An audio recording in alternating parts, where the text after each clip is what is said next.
Number 10. Nura, Rise of the Yokai Clan. Rikuo Nura lives a double life. By day, he's a normal middle school kid.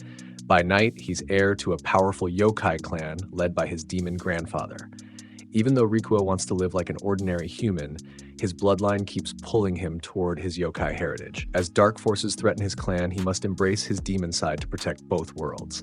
This is a story of legacy, power, and finding balance between human kindness and supernatural strength.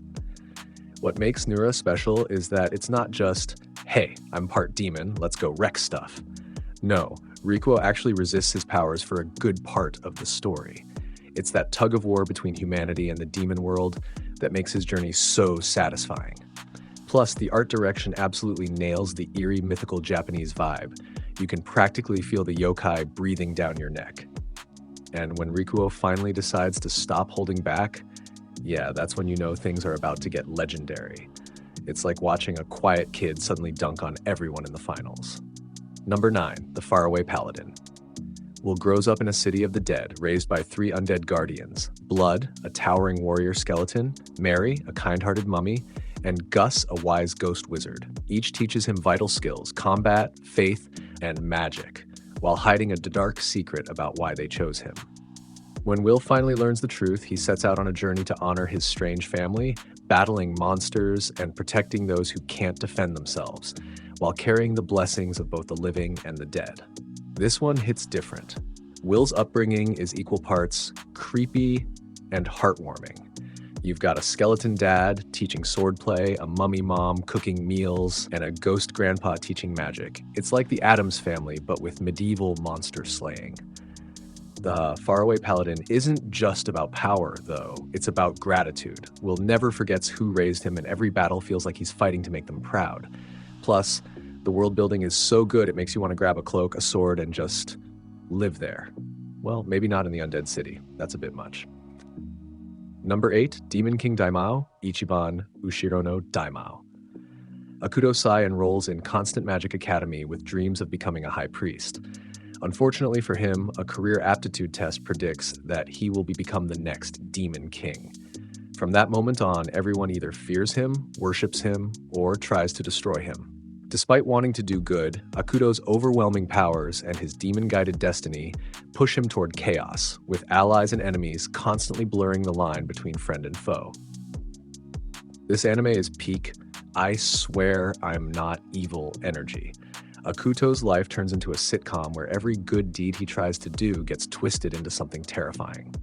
Need to help someone carry their books? Oops, now it looks like you're summoning an army. And when demons start actively guiding you toward your destiny, you know things are about to go sideways. It's over the top, a little ridiculous, but super fun. Plus, the battles are absolutely explosive. Think giant magical nukes going off while Akuto's just standing there like, I was only trying to help. Number 7. Aesthetica of a Rogue Hero. Akatsuki Osawa returns to Earth after defeating the Demon King in another world. But here's the twist. He was raised and trained in that demon realm to reach his full potential. He brings back the Demon King's daughter as a promise and enrolls in a school for returnees who have traveled to other worlds. His unmatched strength and unorthodox fighting style make him both a target and a legend among students. This is basically the anime equivalent of a gamer finishing a Dark Souls run, then starting a new game and wrecking every boss in 2 hits. Akatsuki is ridiculously confident, but not in an annoying way. More like, I've seen actual hell, this is child's play. His demon world upbringing gives him a brutal yet clever fighting style, which is fun to watch because it's not just raw power, it's smart power. Plus, his banter is top tier, and let's be honest, we love an MC who can roast his enemies while beating them. Number 6, Blue Exorcist, Aono Exorcist. Rin Okumura grows up believing he's an ordinary human, until a demonic encounter reveals that he's the son of Satan himself. Raised by a priest who tries to protect him, Rin struggles to control his fiery blue flames while training to become an exorcist. His goal, defeat his father and protect the human world, all while fighting prejudice and suspicion from those around him. The emotional punch in Blue Exorcist is strong because Rin's demon side isn't just a cool power, it's a curse that makes people hate and fear him. Watching him train, fail, and slowly earn trust is incredibly satisfying. And his fights? They're like a rock concert with pyrotechnics. Wild, bright, and way too cool to look away from. The whole son of the ultimate evil but fighting for good trope hits perfectly here. And the brother dynamic with Yukio adds a lot of depth. It's the kind of series you binge and then immediately rewatch your favorite scenes. Number 5. Beelzebub Delinquent. Oga Tatsumi's life takes a bizarre turn when he ends up raising Beelzebub, the infant son of the Demon King. This parenting involves fighting off waves of enemies, keeping Beelzebub safe, and occasionally surviving the baby's destructive tantrums. With his unmatched street fighting skills and stubborn will, Oga might be the only human crazy enough to take on the role. Beelzebub is pure chaos in the best way possible. You've got Oga, who already beats up grown men for fun, now having to care for a literal demon baby who shoots lightning when he cries. It's a weird mix of comedy, action, and outright absurdity, but it works because Oga is such a punch-first, ask-questions-never kind of guy. And the fact that Beel actually bonds with him?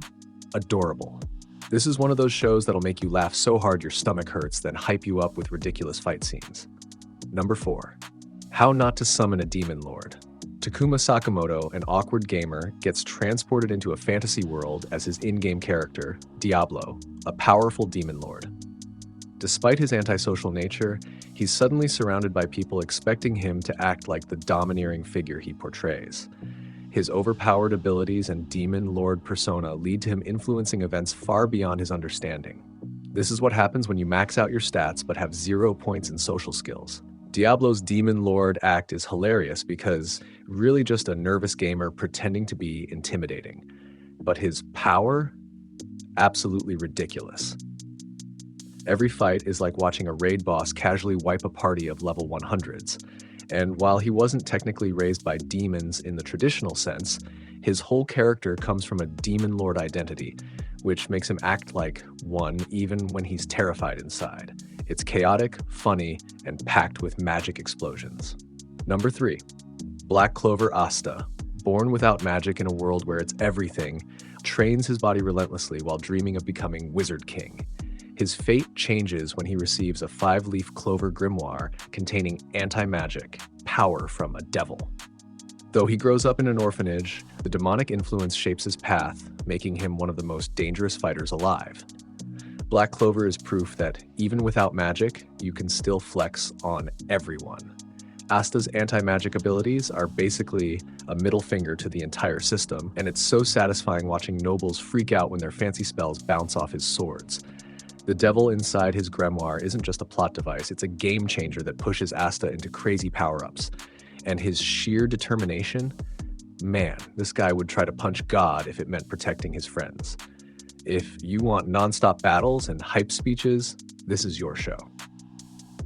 Number 2, 7 Mortal Sins. Lucifer, one of the highest-ranking angels, falls from heaven and becomes a demon lord representing the sin of pride.